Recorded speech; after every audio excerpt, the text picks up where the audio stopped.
Vous nous entendez là? Bonsoir, bonsoir. Bonsoir à tous. Bonsoir à toutes. Est-ce que vous nous entendez? Ouais, c'est bon. Voilà, bonsoir tout le monde.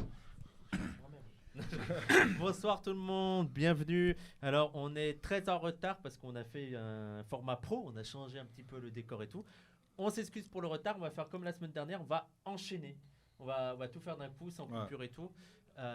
Et on va commencer tout de suite, sans plus attendre, avec Adama Traoré et Mohamed Kaki. C'est ça, Mohamed Kaki. Mohamed. C'est ça, il me semble que c'est Ahmed. c'est écrit Ahmed. différent. H-A. H apostrophe A. Mohamed. Voilà, c'est ça. M apostrophe. Voilà, M. il me semblait bien. Mohamed. Et son faible. Alors, je demanderai au monteur d'augmenter le son. Parce que moi, il y a pas, c'est pas possible, je parle déjà très fort. Et pas enfin, très bien. pour m'accompagner, il y a Samir. Bonsoir. Ça va, Samir? Très bien et toi? En forme? Salut. En forme, ouais. Et Franchement, ça va. Content d'être ça là. va très bien. Je suis fatigué, mais ça va Ouais. très bien. T'as bossé aujourd'hui? Ouais, j'ai bossé. Merci de prendre soin de moi. Et on reçoit Adama. Alors, on devait te recevoir la semaine dernière, mais ça a été trop compliqué.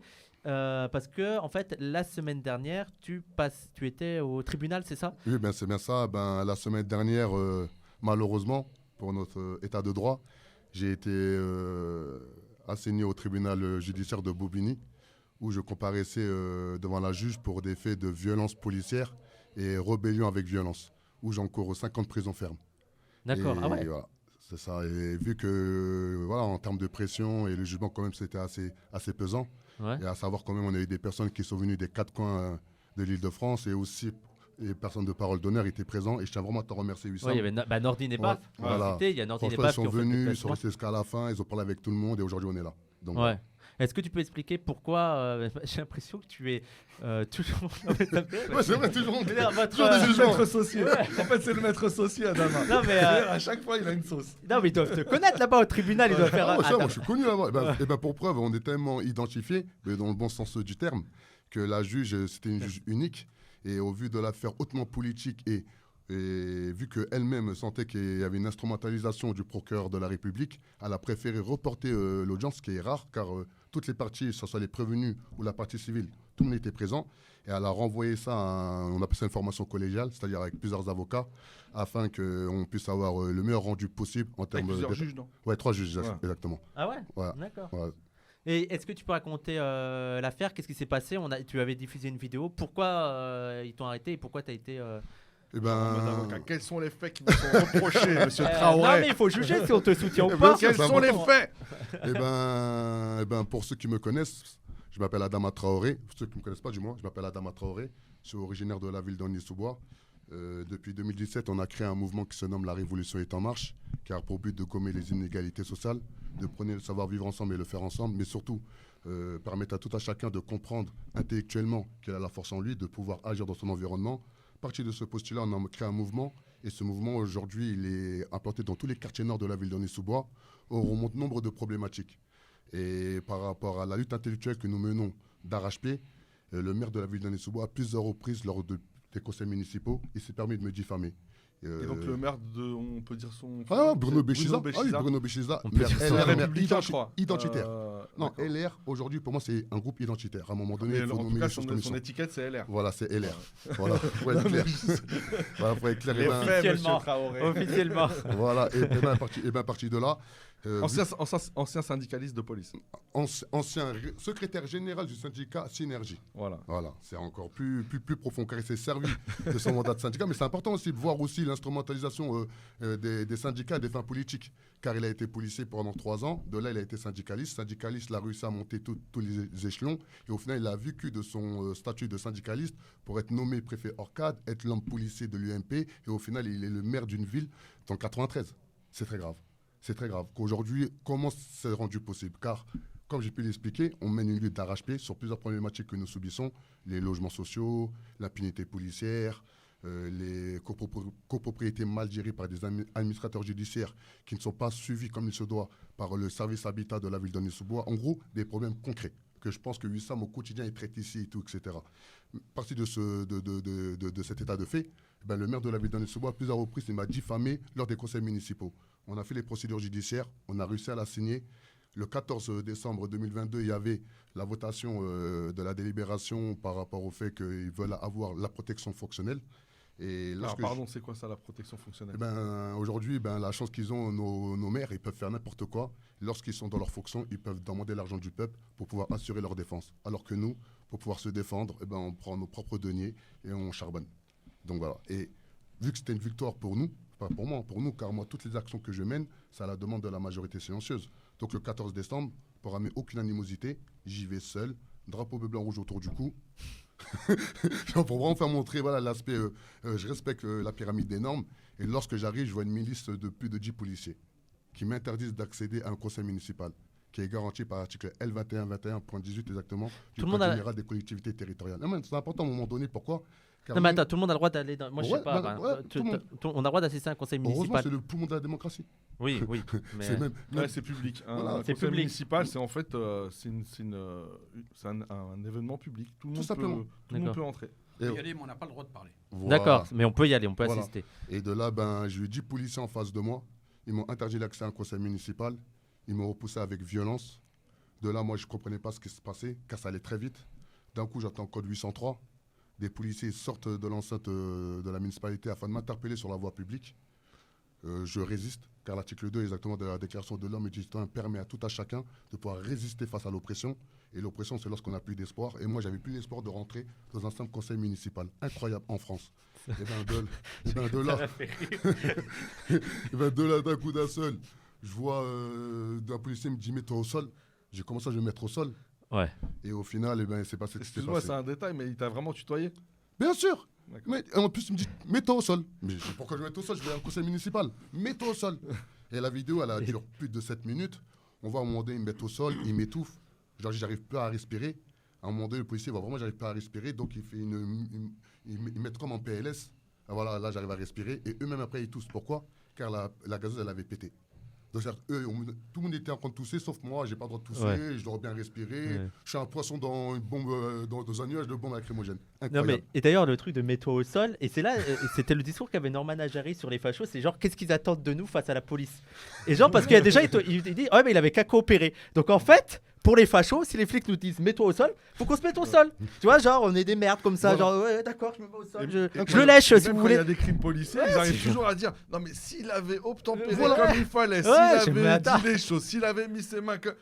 Ouais, mais frère, à un moment donné. Parce que même toi, le gars, il dégaine, il tire, t'as pas le temps des fois. Tu vois. Non, mais je veux dire, il y a une question de dignité. J'ai rien fait, je vais pas me mettre au sol comme ça parce que un flic me dit de me mettre au sol, tu vois. Il y a un truc de dignité humaine. Tout simplement. Et puis de déontologie, c'est-à-dire que on n'a pas. Moi, je bloque un peu là-dessus, mais ils n'ont pas à nous tutoyer, quoi. Mais heureusement, mais aller même plus loin. Car moi, quand j'arrive, malgré l'attention qu'il y avait d'entrée de jeu, c'est-à-dire des milices dirigées par un maire identitaire et qui ont des ordres, c'est Adama Traoré ne rentre pas. Point.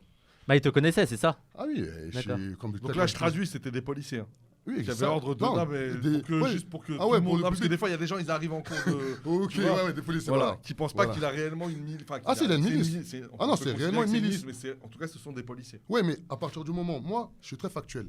Et tu entends mon allocution, moi, je suis très attrait au droit. À partir du moment qu'il y a une sécurité intérieure, qu'aucun être humain en France peut instrumentaliser sur l'article 12 de la Déclaration de l'homme et du citoyen, qui fait qu'on ne peut pas utiliser à des fins personnelles une sécurité intérieure. Moi, j'arrive, mec de quartier, mec de cité, qui lutte pour les quartiers nord de la ville d'Aulnay-sous-Bois. On vit dans des conditions que tu ne peux même pas imaginer. Je vais à un conseil municipal qui m'est autorisé. J'ai des policiers qui sont en face de moi, qui me disent on a des ordres, tu ne rentres pas. Moi, normalement, c'est dans un pays dictatorial, moi, je ne change pas, mais pas en France. Je leur parle correctement. Je leur dis voilà, messieurs, est-ce que vous avez un arrêté préfectoral, ou un arrêté municipal, ou un document motivant le fait que je ne peux pas rentrer au conseil municipal? Il me dit non, on a des ordres. Oh, on est en France. J'avance, il me jette. Je suis tout seul.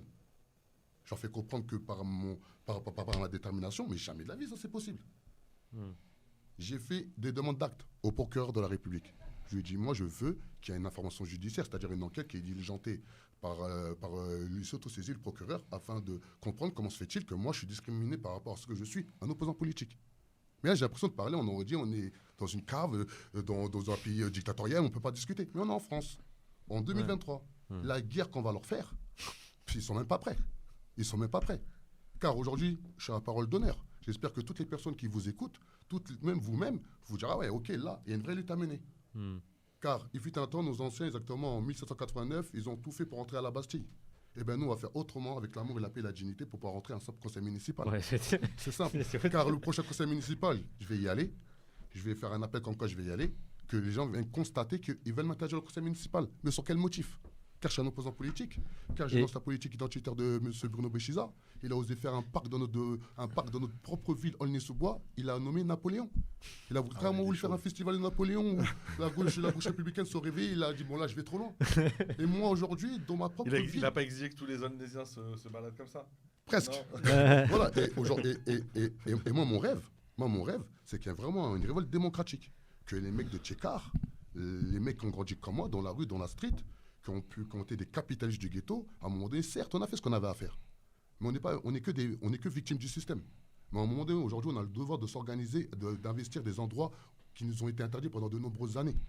Et moi, aujourd'hui, ce qui me désole, c'est qu'il y a beaucoup de militants qui ont lutté toute leur vie pour des mecs qui se réveillent un jour. Eh bien, vous êtes où aujourd'hui?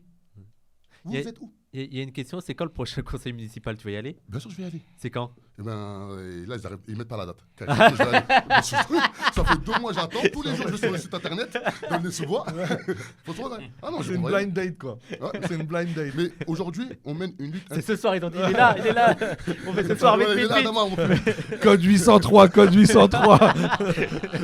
Tous à la mairie. Il est trop loin, là. Il n'a pas le temps de venir. Et là, ça va être quoi? Les suites, là, ça va être quoi? Eh ben, les suites, c'est qu'il y a le jugement exactement le 14 septembre 2023 au tribunal judiciaire de Bobigny. Moi, de mon côté, j'ai saisi le tribunal administratif de Montreuil par rapport au fait qu'on m'a interdit l'accès à un conseil municipal. En parallèle de cela, j'ai fait une plainte contre les 5 policiers qui m'ont violenté et qui n'ont pas respecté exactement le décret exactement de 2003, du 1er août 2003, qui porte le code de déontologie de la police municipale. À côté de ça aussi, j'ai fait aussi une plainte par rapport à l'article 432.1 du code pénal qui dit qu'aucun détenteur de l'autorité publique peut exécuter des ordres contraires à la pyramide des normes. Et bien, c'est ce qu'il a été. Donc aujourd'hui, juridiquement parlant, administrativement parlant, on a fait le taf. Nous, aujourd'hui, on a besoin d'avoir du monde qui nous permette le taf qu'on a pu faire judiciairement et administrativement parlant, on peut le mettre sur la place publique et créer un vrai débat démocratique. Est-ce que nous, mecs de Tchékar, moi, je suis un ancien capitaliste du ghetto et je l'assume. J'ai fait des trucs que vous pouvez même pas imaginer. Il y a ton conseiller en com qui veut te contacter là. Qui t'a dit, Ah ouais. Parce que en gros, c'est quoi? Je sais pas compris. Ah, c'est l'ami. Ah, il y a le prochain conseil municipal qui est publié. Magnifique. C'est quand? Le 22 mars. 22 mars à 22 mars. À 20h normalement. Magnifique. Vous n'êtes pas prêts. Magnifique. C'est à quel jour? On va venir. Voilà, 22. Bon, j'espère. C'est un mercredi, je pense. Eh ben, on vient. 22 mars 2023. Pourquoi? On y va avec le monteur. Bah oui. On filme. On est là. Mais pourquoi c'est important? Un jour. Un jour avant le ramadan. Comme ça, on pourra bien se déchaîner. Non, jamais de violence. Non, mais ce qui est paradoxal, c'est qu'un jour, il y a une personne qui m'interviewe. Il me pose une question, il me dit, Monsieur Traoré, vous n'avez pas peur pour votre vie? Il dit que demain, il y a des politiques, ils envoient des personnes pour pouvoir un jour vous violenter et peut-être y passer. J'ai dit, mais je l'ai vécu le 14 décembre. J'ai un simple conseil. C'est la juge qui t'a posé cette question? Ah non, une personne, un interview. D'accord. Mais je l'ai vécu moi le 14 décembre. Le 14 décembre, j'ai eu des personnes, ils m'ont étouffé, ils m'ont pété le bras, ils m'ont violenté, ils auraient pu me tuer. Bien sûr. Ouais. Et aujourd'hui, on attend quoi pour se réveiller?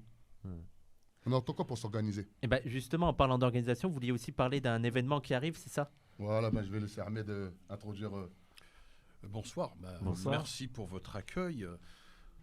Oui, Bienvenue. il y a un événement important qui aura lieu ce samedi à 14h, rue Pablo Picasso à Nanterre.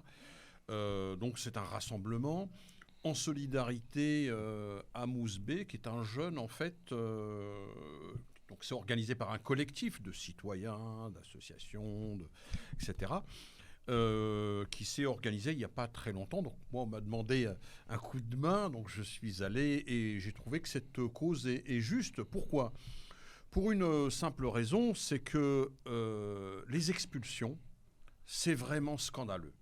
Expulser quelqu'un, même s'il a fait des bêtises, il doit payer, effectivement. Et d'ailleurs, ce jeune a payé sa facture. Et donc, le fait de l'expulser, c'est quelque chose qui nous rappelle une situation antérieure très grave. Mais attendez, c'est Mouzbé, c'est ça? Il s'est fait expulser de son logement? Voilà, ça non, Il a été expulsé dans son pays. Ah oui, mais c'est ce que non, tu là, parlais. D'accord. Voilà, parce qu'en fait, compte, ce qu'elle a omis de dire, car elle est prise par les émotions, car c'est un habitant de Nanterre qui a vu grandir Mouzblé.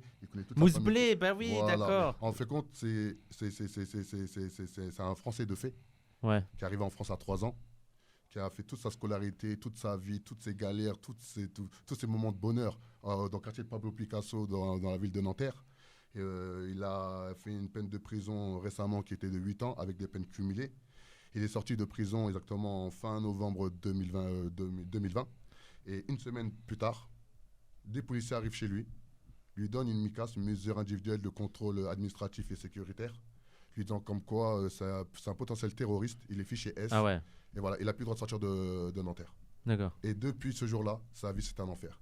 Ouais. Car lui, ne comprenant pas cette mesure juste démentielle, il a violé à plusieurs reprises ces mesures, c'est-à-dire il est juste sorti de Noisy-le-Grand, car il est natif de Nanterre, mais il est en couple, il est stable, il est inclus dans notre société, tout va bien dans sa vie. Mais voilà.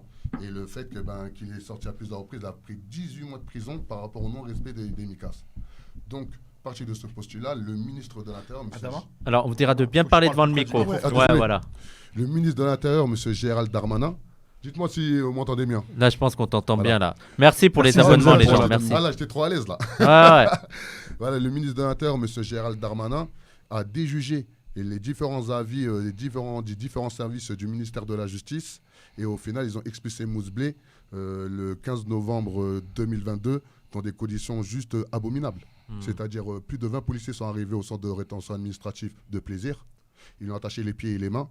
Ils lui ont mis une cagoule. Mais c'est souvent ça, hein. Ça se passe souvent comme ça. Hein. Ils ont voulu le piquer pour l'endormir. Ouais. Mais au final, il n'y a pas eu besoin. Nous, on s'est précipité à l'aéroport afin d'alerter les personnes qui allaient rentrer dans cet avion afin de pouvoir alerter le commandant pour essayer d'éviter cette expulsion que nous on juge inhumaine, incompréhensible dans un pays de sujet de droit.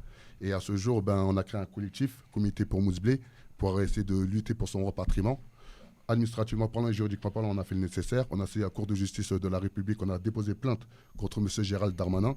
Aujourd'hui, nous, le collectif, en premier rapport, on lutte contre la loi Darmanin qui va arriver en discussion dans l'hémicycle de l'Assemblée nationale, normalement en mai 2023. On espère que vous serez présents à nos côtés pour lutter contre cette loi la plus liberticide que ce pays a pu connaître, c'est-à-dire stigmatiser une catégorie de la population d'étrangers en leur enlevant tous leurs droits civiques. C'est très grave, car Mouzblé, il a vécu.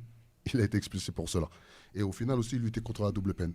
Car au filigrane, ils s'en rendent rétablir la double peine. Nos anciens qui sont là, des anciens qui, j'en suis sûr, des Rouya Boultelja et tout, etc., ils ont lutté contre la double peine. Et aujourd'hui, nous, on a le devoir de réveiller nos quartiers, de réveiller nos cités, de réveiller nos villages, de réveiller tous les humanistes et dire que la loi Darmanin, elle ne doit pas passer. Donc c'est pour ça qu'on a créé le collectif. Et Darmanin, il est venu à Nanterre la semaine dernière en plus, oser faire son fanfaron comme quoi il mène une politique sécuritaire digne de ce nom dans la ville où ils ont expulsé un Français de fait et qui a toutes ses attaches en France. C'est-à-dire il est marié, il a son enfant, il a ses frères, ses sœurs. Ça veut dire que là, quoi, un peu comme c'est-à-dire que là, concrètement, lui, il est dans un autre pays. Il connaît pas. Il parle même pas la langue. C'est quel pays? C'est Côte d'Ivoire. Côte d'Ivoire. C'est dingue. Et sa famille, elle est en France. Voilà. Et juste parce que en prison, il a osé être de confession musulmane pratiquant. Incroyable ce qu'on vit. Ouais, aucun fait matériel a été mis dans les pièces jointes afin de motiver l'expulsion de Mouzblé. Mais en tout cas, on lui a... Incroyable. Là, ce que tu es en train de dire, parce que moi, je connais pas très bien, je connais pas bien l'affaire, on l'a accusé de radicalisation, quoi, comme on dit. Non. Potentiel terroriste. Oui, bah ouais, voilà. C'est encore pire. C'est-à-dire radicalisation, donc un potentiel terroriste, vu son passé de délinquant, donc police préventive, administratif, on fait un arrêté ministériel pour une expulsion car ça peut être un danger pour la sécurité intérieure. Alors que en prison, il n'a jamais eu d'effet ou d'acquaintance avec des groupes terroristes ou quoi que ce soit. C'est incroyable, car aujourd'hui, on n'est pas organisé. Car aujourd'hui, on peut être mutisme par rapport à un autoritarisme d'État qui est en train de se retranscrire à travers des lois qui vont être votées là au mois de mai. En mois de mai. Et là, on fait une manifestation le 25, il avait expliqué par rapport à tout ça. Ouais. Donc, non, mais au-delà de ce cas-là, ce qui est inquiétant, c'est ce retour des expulsions et l'accélération des expulsions. Qu'il faut le rappeler, ça ne date pas d'aujourd'hui. Il faut le rappeler à nos auditeurs que les expulsions date déjà de 1961. Lors du 17 octobre 61, le fameux crime d'État, de sinistre il y avait, mémoire à Paris, qui a fait plus de 300 morts, il faut le rappeler, c'était des mares de sang partout à Paris. Et donc, à cette époque-là, ce qui était la vraie dénomination, c'était les expulsions vers les douars d'origine. Et on expulsait qui ? On expulsait d'ailleurs des Français, des FMA, des Français musulmans d'Algérie. Donc, il y a une longue tradition dans cette affaire d'expulsion. Dans les années 70, ça s'est fait aussi. Il y a eu la fameuse double peine, etc. Et donc, on a un retour là. Pourquoi ? Parce que c'est un processus, selon moi, de diversion. Diversion de quoi ? Monsieur Darmanin et ce gouvernement sont en difficulté par rapport aux questions de retraite aujourd'hui, aux questions de rapports sociaux, aux questions économiques très importantes, à la guerre qui sont en train de monter en Ukraine. Il faut le rappeler, il y a un fait extrêmement dangereux. Et donc, ce retour-là, cette difficulté dans laquelle ils sont aujourd'hui par rapport au peuple, parce qu'il y a une colère des Français d'une manière générale, eh bien, ces gens-là reviennent dans les quartiers populaires et serrent la vis, écrasent les gens, mettent la tête sous l'eau pour dire le problème, il est ici. Et à travers cette expulsion, eh bien, nous avons, je dirais, une diversion. Et maintenant, s'il y a des personnes qui ont des questions, on aurait bien aimé aussi pouvoir interagir. S'il y en a 2-3, ouais, et après on va passer. Et donc, attends, pour rappeler le rendez-vous. En vrai, demain à 17h, nous sommes à l'université de. Parce que tu m'as dit le 25, c'est le 21 alors ? En vrai, il y a plusieurs dates. D'accord, voilà. Demain à 17h, on est à l'université de Nanterre. Il y a une assemblée générale. On va parler de l'affaire Mousseblé, mais pas que.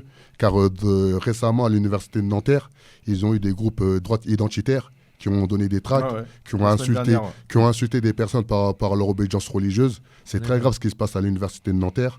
Il y a un nombre de camarades là-bas, ils ont besoin de nous. Ils ont besoin des personnes qui luttent contre tous les obscurantismes, notamment la droite identitaire. Donc, on va faire cette convergence. C'est-à-dire, nous, on va leur donner cette force-là. Mettre de Tchékar, c'est notre petit frère. Vous inquiétez pas, on va lutter comme jamais. S'il faut mettre... Bref, on va pas aller loin. Voilà.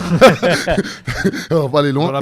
Et nous, à côté de ça, on demande à tous les universitaires, même s'il y en a en direct sur le chat, de venir à la manifestation le 25 février à 14h à Place d'Alger, autrement dit quartier Pablo Picasso, afin que tous ensemble, on puisse marcher, dénoncer la loi Darmanin, la double peine, et aussi faire écho par rapport à l'affaire de Mousseblé, qui a été expulsé sur des faits fallacieux, juste par rapport à ce qu'il est. Français de confession musulmane. Le 25, c'est quoi ? C'est le samedi ? C'est ce samedi. C'est ce samedi-là. Et on compte sur toi, Wissam, on compte sur vous. On travaille le samedi, mais on partagera le... Voilà. En tout cas, une chose très importante, c'est que là, nous avons dans ce collectif une alliance importante entre les gens des quartiers populaires, les étudiants, les travailleurs. Et donc, je pense qu'il y a une convergence là pour ouvrir les yeux, de dire que voilà, nous avons bel et bien une diversion et que le vrai souci aujourd'hui, c'est quand même le fait, les gens aspirent à l'égalité, à la justice. Et que ce genre de diversion, non seulement eh bien, c'est injuste par rapport aux personnes qui sont expulsées, mais en plus, c'est pour nous fermer les yeux sur complètement autre chose, une politique réactionnaire qui emmène les Français droit au mur. Et que ça doit concerner tout le monde et que, effectivement, ce n'est pas seulement une affaire de quartier populaire, mais une affaire d'emprisonnement général, d'étouffement de la voix citoyenne. Et que nous devons relever la tête à ça parce qu'il y a des défis extrêmement importants. Ce qu'ils sont en train de nous préparer, c'est très grave. C'est la guerre en Ukraine.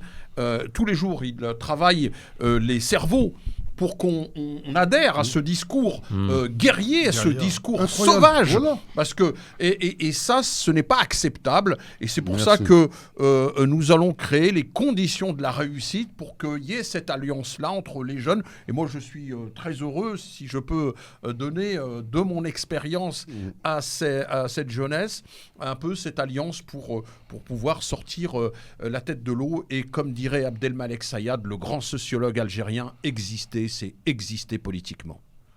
Eh bien, écoutez, merci beaucoup tous les deux. Moi, dans ces cas-là, je fais bra. Je fais un petit bra.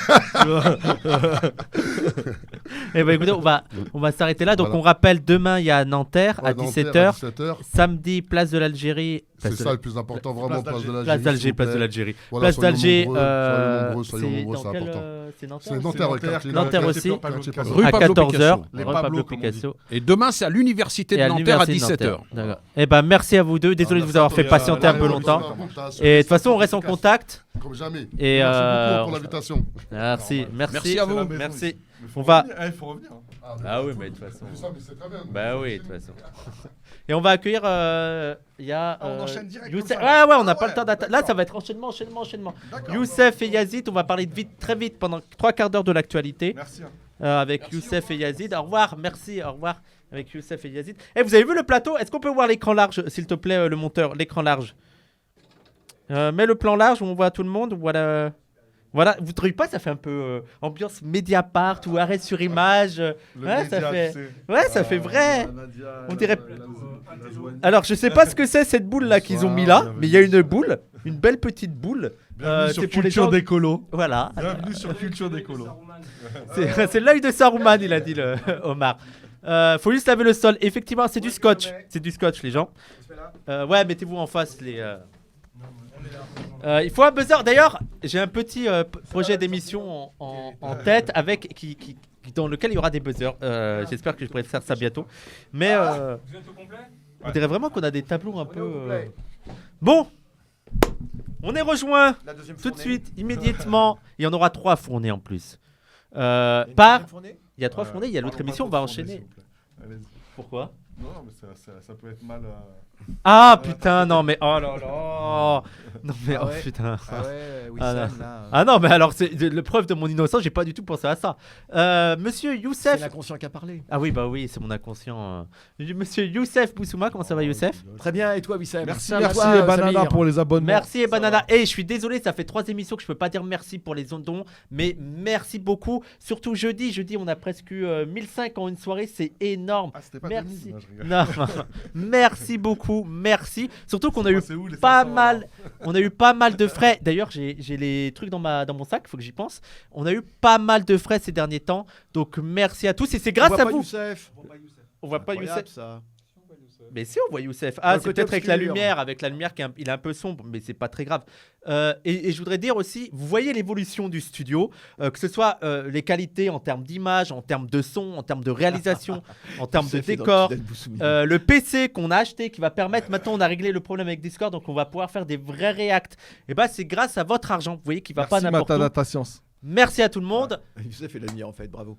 Et on voit pas Et Toto. donc la Youssef. prochaine étape, c'est l'amélioration des intervenants.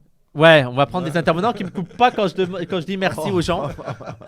Et Je ne vise personne en disant ça. non, la prochaine étape, ce sera vraiment d'améliorer encore plus. Là, on est au début d'amélioration du studio. On verra différents décors et tout. Mais déjà qu'on ait une table, ça change tout la table. Si vous ne faites pas pour Wissam, faites-le pour Samir. Oui, faites-le pour PDH. Faites-le pour l'antiracisme. Alors c'est quoi ça? Donc, je ne sais pas ce que c'est. C'est une petite boule. C'est pour les gens qui ont les boules. C'est magnifique. Ok, Et ça change alors, de couleur.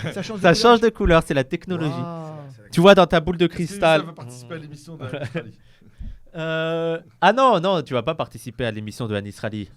Non. Ça aurait été marrant, mais. C'est quoi l'émission non. de Anis Rally? Mais non, tu sais, on t'a dit sur le rap, là. Sur le rap. Oh, mais mon je pense Dieu. que t'as pas grand chose à non, dire. mais quoi. pour une raison qui est simple, c'est que moi je ne suis pas un opposant en rap. Je suis un indifférent, c'est autre chose.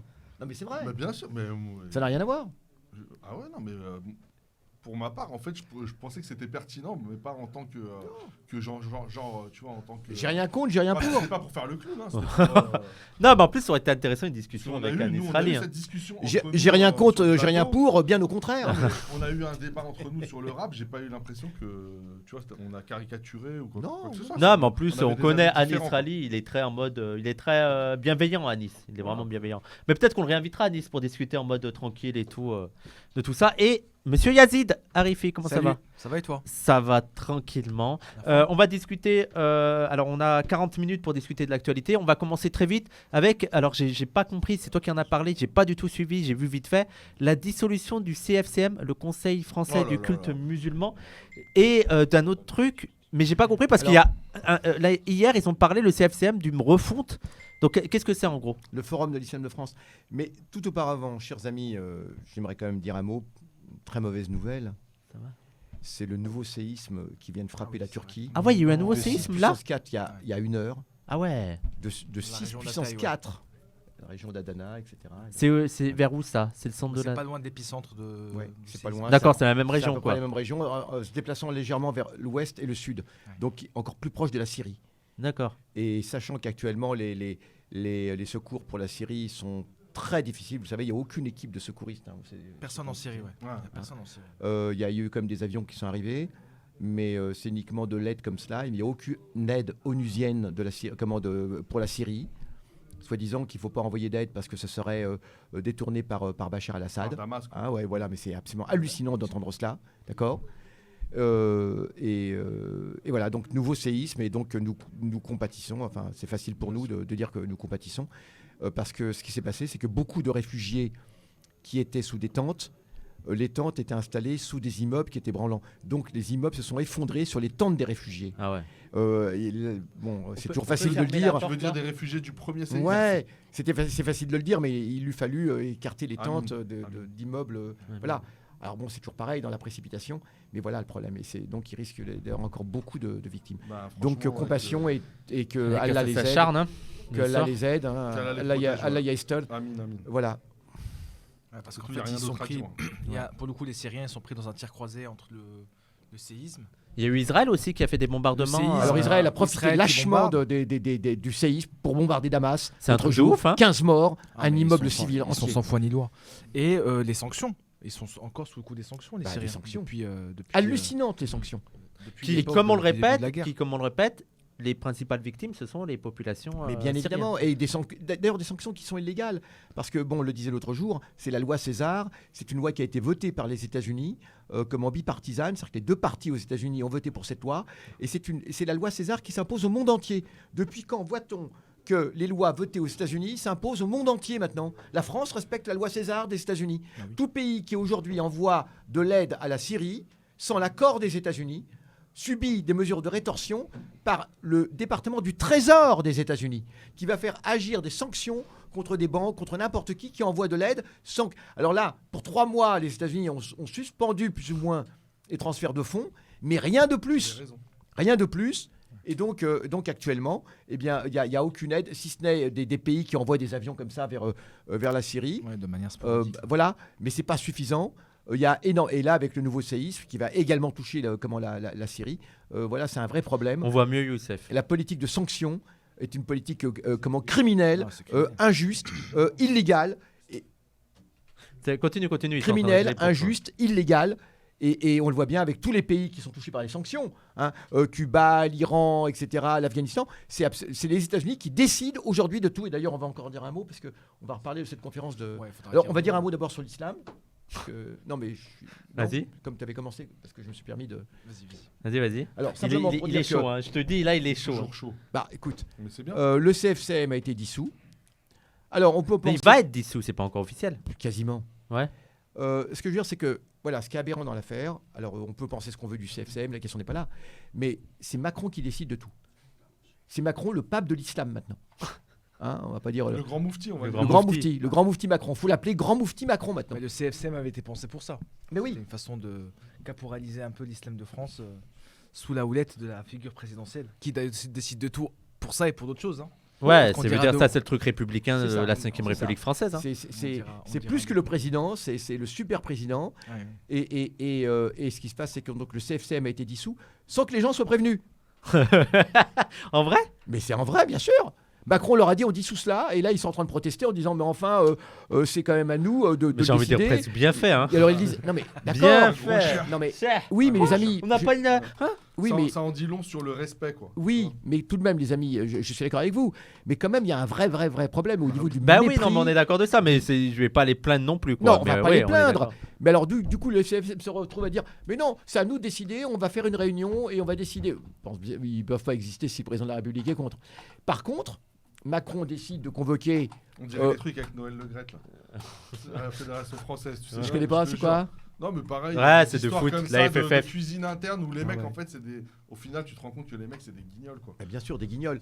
Alors donc du coup, eh bien, il décide de faire ce qu'on appelle le forum. CFCM, c'est le Conseil français du culte musulman. Ouais, Conseil français du culte musulman. Qui a été C'est une créé en instance qui a été 2003. créée par Sarko. En 2003 Et, non. qui est censé représenter donc les musulmans de France. Donc il y a un certain nombre d'associations qui sont dedans. qui sont élues par les comment on dit, Les fidèles. les fidèles, quoi. Mais voilà, il y a une grosse, on va dire, crise de légitimité parce que déjà la majorité des musulmans ne reconnaissent pas le. Mais il n'y a pas de clergé, légitimité, quoi. voilà. En fait, Et en fait, ils représentent surtout un allié, on va dire, du pouvoir, quoi. Et puis- non, mais c'est là que c'est qu'ils découvrent que c'est une réalité encore plus dans l'islam parce que contrairement au catholicisme, il n'y a pas de clergé. Ouais. C'est que c'est super hétérogène Mais- les musulmans en France. C'est ce qu'on appelle l'islam. Mm. Et le fait que ce CFCM, en fait, ils l'ont institué parce que ils avaient un petit souci, c'est qu'ils n'avaient pas une institution en phase 2 de l'islam pour avoir un dialogue entre guillemets. Donc ils en ont inventé un. Sauf que aucun musulman l'a reconnu. Mais en même temps, j'arrive même pas à comprendre pourquoi ils ont besoin de cela. Je veux dire, c'est une entorse totale à la loi de la laïcité. Ils veulent refaire ce que Napoléon avait fait avec le grand Sanhédrin par rapport aux Juifs, parce que Napoléon, par rapport aux Juifs, au culte juif, il avait créé ce qu'on appelle le grand Sanhédrin, une sorte d'instance comme ça. Mais on ne voit pas pourquoi, je ne vois pas en quoi. Dès l'instant où les musulmans payent leurs impôts, c'est la seule chose que l'État soit en droit d'exiger de leur part, qu'ils payent leurs impôts et qu'ils respectent la loi. Et je pense que c'est le cas quand même, bien évidemment. Alors, je ne vois pas du tout pourquoi cette histoire de CFCM, je ne comprends pas du tout pourquoi. Dans quel but? Et allez. Non mais d'ailleurs, je sais pas si le monteur pourra le mettre en image parce que j'ai oublié de le ramener. Mais là, je viens de finir un livre qui s'appelle La République autoritaire de Awes Seniguer, donc Islam et illusion républicaine 2015-2022. Je vous conseille d'aller le lire parce que en plus, ce qui est bien, c'est que après moi j'ai des désaccords un petit peu avec lui sur certains points, mais justement, c'est pas quelqu'un qui est dans l'antiracisme politique. C'est vraiment un sociologue qui prend un point de vue de sociologue et qui montre en fait toute cette dérive depuis, lui il date ça depuis 2015, même s'il dit que c'est avant, mais il choisit 2015 et les attentats et toute cette dérive islamophobe de la République et notamment comment elle contrevient même à son principe de laïcité, comment elle prétend attaquer les musulmans, elle prétend vouloir elle stigmatise les musulmans parce qu'ils ne respecteraient pas la laïcité, mais en ayant des projets de loi qui sont anti-laïcité, quoi, qui ont vraiment une conception assez étrange de la laïcité. Donc allez lire le livre, peut-être que j'en reparlerai sur Twitter. Tu voulais reprendre sur ça, sur le CFCM? Alors, donc du coup, j'allais dire Sarkozy. Comment Macron a décidé de faire ce qu'on appelle de convoquer le Forum de l'Islam de France. Ouais. Il a fait ça donc Merci, le monteur. ce week-end. Hein, ça veut dire qu'il a demandé à des tas de gens de venir. Alors, il y a des tas de gens qui sont allés à l'Élysée carrément en plus. Hein, mais moi, je trouve que c'est une bouffonnerie monumentale. On n'a pas à obéir aux injonctions de M. Macron. Macron nous envoie des convocations. Non, mais ça va pas, non? Il envoie des convocations aux musulmans, M. Macron. Mais de quel droit? Mais pour qui il se prend? Pour le président de la République. Justement, c'est ça le problème, parce que je crois qu'il finit par y croire. C'est ça le plus grave. Le problème, c'est pas qu'il se prenne pour le président de la République. Le problème, c'est qu'il y croit. Un président de la République, d'une République laïque, ne se comporte pas comme ça pour commencer. Il fait pas des lois séparatisme qui stigmatisent les citoyens musulmans. Et il l'a fait, qu'on ne vienne pas me dire qu'il ne l'a pas fait. Il a pris des tas de mesures islamophobes, totales, comme aucun président ne l'a fait jusqu'à maintenant. Ouais. Il a châtié, c'est le cas de dire, châtié. D'ailleurs, je trouve c'est intéressant que ce soit Macron qui ait pris les pires mesures islamophobes en France, parce que ça déconnecte un peu, parce que moi, ce qui m'énerve un peu dans les analyses politiques, c'est trop centré sur l'individu et sur l'individu de Macron. Et en fait, ce qu'on dit, nous, c'est que c'est dans les structures françaises, cette islamophobie. Bien sûr. Et ce qui est intéressant dans Macron, c'est qu'au départ, il n'était pas islamophobe. Il en avait rien à libéral. Là, je veux presque Trudeau. Mais oui, le libéral à l'anglo-saxonne. Voilà, bien sûr. Dans un autre contexte, mais dans un autre contexte politique, il dirait bon, tant qu'il travaille, les femmes musulmanes voilées, elles peuvent aller au boulot tant qu'elles travaillent travail et tout. Sauf que là, c'est vraiment les structures françaises font que, eh ben voilà, c'est islamophobie où tu as un président comme Macron qui, au départ, on pensait islamophile entre guillemets, qui fait les pires lois islamophobes. Bien sûr, les pires lois islamophobes qui sont dénoncées même par des instances internationales, hein, pas uniquement par nous. Hein. Je veux dire, des conseils de défense des droits de l'homme de l'ONU ou autres le disent, épinglent la France régulièrement. Les lois, parce que c'est pas Darmanin, parce que c'est pas le fusible Darmanin. Moi, je dis c'est Macron, c'est pas Darmanin, c'est Macron. Faut arrêter aussi de. Bah oui. Quand il y a quelque chose qui est fait, c'est pas Macron qui est gentil puis Darmanin, pas du tout. C'est Macron et Darmanin fait ce que Macron lui demande de faire. Alors. Des imams qui ont été renvoyés pour un oui, pour un non, l'affaire Iqiyoussen, les mosquées fermées, les mosquées, etc. La mosquée de Pantin. Fermées, De Saint-Chamond. Pour un oui, pour un non, on oui, ferme les mosquées. l'imam a été viré. Bien sûr, Paille, le ministre. On peut supprimer le commentaire de Senzo. Alors il est souvent là, je pense qu'il troll, mais je peux pas. Gros, t'es sur notre Twitch, des commentaires comme ça va être. La moindre personne va en profiter pour dire regarder ce qu'ils font passer sur. Et même celui dans le sous. Non, là c'est vraiment les gars, vous leur donnez, vous donnez du foin à manger là aux gens. Regardez. Il faut dire des choses factuelles. Il faut dire des choses factuelles. S'il vous plaît, supprimez le Islamophobie, c'est un terme politique, on peut le dire, d'accord. C'est pas une insulte. C'est d'ailleurs il y en a même qui se revendiquent presque de cela. Hein. Claude Imbert du Point se revendique et il dit qu'il est islamophobe. Donc voilà, il y en a d'autres qui disent que ça n'existe pas, donc ça tombe bien. Alors donc voilà, mais pas question d'autres insultes, on est dans le politique, hein. Ça, c'est n'importe quoi et c'est surtout comment faire le jeu de la réaction. Est-ce qu'il y a un modo qui peut le faire, s'il vous plaît, supprimer le commentaire? En fait, moi j'y arrive pas là. Les modos, il n'y a pas de modos je sais pas. Je sais pas si Mariam est là et tout.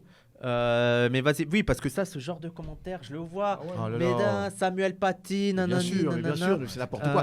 À mon avis, mais qui c'est ce type? Parce qu'à mon avis, je pense qu'il a voulu troller, il a voulu faire une blague. Tu l'as supprimé? Mais attendez, parce que c'est incroyable. Mais il y en a qui sont là. Il n'a pas été supprimé? J'envoie, vas-y, continue, Youssef, j'envoie. D'accord. Donc, toujours est-il qu'on a affaire à une politique qui est vraiment, vraiment islamophobe, qui est la plus islamophobe depuis longtemps, même, qui concurrence largement Sarko. Et on voit tout d'un coup ce type qui dit je vais réunir le forum de l'islam de France. Tout d'un coup, il veut prendre l'avis des musulmans. On sait très bien qu'il n'a absolument rien à faire, que c'est de la poudre aux yeux. Et moi, je suis très mécontent par rapport aux gens qui ont répondu à son appel. Il y en a même qui s'en vantent sur Facebook. J'ai vu. Je suis allé voir juste pour voir comment fonctionnent les institutions. Mais c'est n'importe quoi. D'abord, c'est pas une institution. C'est quelque chose de créé de façon ad hoc par Macron, qui n'a aucune légalité. Le Forum de l'Islam de France, ça veut strictement rien dire. On n'est pas à la foire, d'accord. Et puis encore aucune légitimité. Il n'y a aucune légitimité. Les musulmans, on est musulmans pour la plupart d'entre nous. Ils s'organisent comme ils le veulent. On ne s'est jamais réclamé ni du CFCM. Mais bien sûr, les musulmans peuvent créer des associations. Loi 1901, exactement comme tous le les CCIF. Voilà, comme le culte. Hein, et on oublie que le collectif contre l'islamophobie qui a été dissous, comme Baraka City qui a été dissous, et maintenant on nous dit venez, je vous accueille. Non mais c'est quoi cette espèce d'hypocrisie, mensonge total? On réprime d'un côté, on fait semblant d'être ouvert. C'est dans les conditions que eux ont décidé. En fait, on doit fonctionner. Les musulmans en France, ils doivent fonctionner selon des modalités qu'on nous impose. On a le droit de choisir les barreaux de notre cage. Voilà, la couleur des barreaux de notre cage. En fait, c'est ça, quoi. Et je voulais juste, t'inquiète Enzo Bit, je sais que tu étais pas sérieux, t'inquiète. Vas-y. Le forum de l'islam de France, là, je sais pas comment il l'appelle. C'est ça. C'est des personnes, enfin les membres de ce forum sont des personnes du terrain choisies par les préfets. Donc, oui, c'est ça en plus. Tu vois. Donc c'est vraiment, si tu veux, la caporalisation. C'est le partenaire légitime, quoi. C'est l'islam policier. Sous sa forme policière. C'est le bon chasseur, quoi. Tu vois. Exactement. C'est vraiment le ça. Bon chasseur. Et d'ailleurs, faut pas dire le bon. Tu vois, je voulais pas dire. Mais c'est toujours un N-word ou un A-word. Moi, ce qui m'inquiète, c'est ce qu'il va faire à la place. C'est-à-dire que moi, je pense que Macron n'a pas abandonné l'idée d'avoir un organe. C'est ce forum. À sa botte. Ah, c'est le forum. Oui, voilà. Le CFCM, en fait, c'était un peu plus compliqué. Il y avait une fédération. Il y avait des liens avec les pays d'origine aussi. Ouais, mais attends, le CFCM, ils avaient bien accepté. Moi, ce qui me rend fou, c'est que qu'est-ce qu'ils attendent de gens, de plus que de gens qui sont dans le CFCM. On se rappelle qu'ils n'ont rien dit contre la charte, la charte que devaient signer les mosquées. La charte de la laïcité. Les gens, il faudra qu'on le fasse en live, mais je vous invite à aller lire cette charte.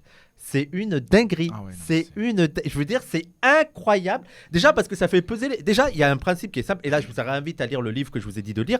C'est de devoir rappeler ça aux musulmans. C'est que donc tu as le soupçon sur les musulmans. Parce qu'en fait, c'est des principes qui. Le présupposé, c'est qu'ils ne sont pas respectés. Voilà, et c'est des citoyens français. Il veut dire, ils connaissent la loi française. Il veut dire, il n'y a pas de souci. Donc déjà, tu fais le soupçon que vous ne respectez pas ces principes. Il faut vous les rappeler.